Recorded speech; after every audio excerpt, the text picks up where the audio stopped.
Um, my name is Alejandra Espina. My partner is Nick Dupree.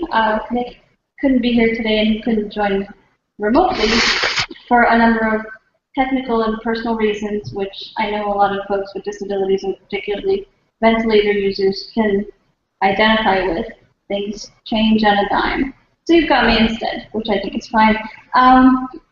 Nick Dupree grew up in a family of artists in Mobile, Alabama. He also grew up in a family affected by a mysterious neuromuscular condition that loosely falls under the muscular dystrophy umbrella, but really has never been identified. Nick's brother is also ventilator dependent, and Nick's brother Jamie was one of the first infants in the early 80s to live at home with a tracheostomy and a ventilator. So in that way, the family broke ground. Nick is also known for what was called Nick's Crusade, where he fought a battle where Alabama Medicaid policy was changed to provide 24-hour care for ventilator users in their communities where that otherwise doesn't exist. If you're familiar with how Medicaid works, it varies widely from state to state as to what they provide in terms of long-term care, the kinds of care that they provide for people with different kinds of disabilities. And although Nick was successful in his campaign in Alabama and a waiver was created that got about 24 ventilator-dependent people on it and allowed them to continue receiving care in their homes instead of having to go to nursing homes, eventually he figured out that he couldn't stay in Mobile, Alabama and get the kind of care that he needed. So he came to New York.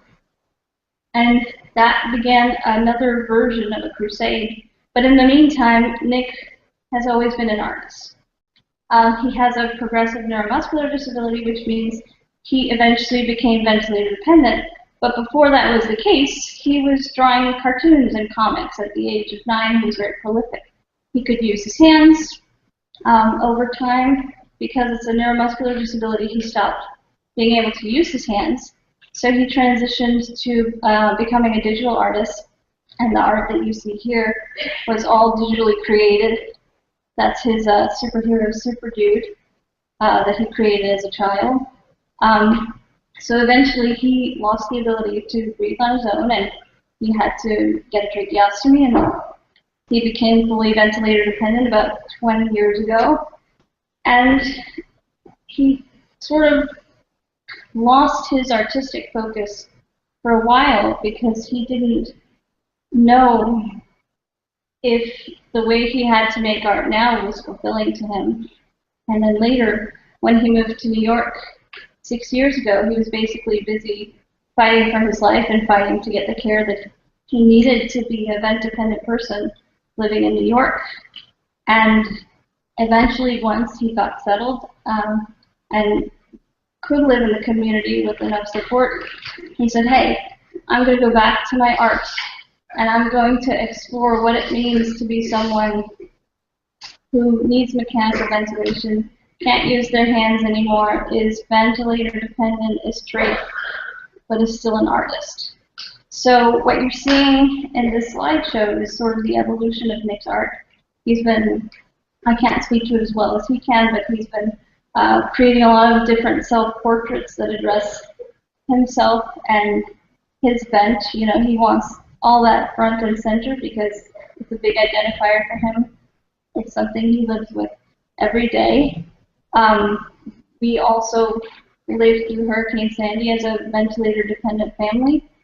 We fought to stay in place because, as we know, lots of folks who are vent-dependent can't just get up and go, no matter how accessible the local shelter is. So that's a theme that he's also been visiting in his art.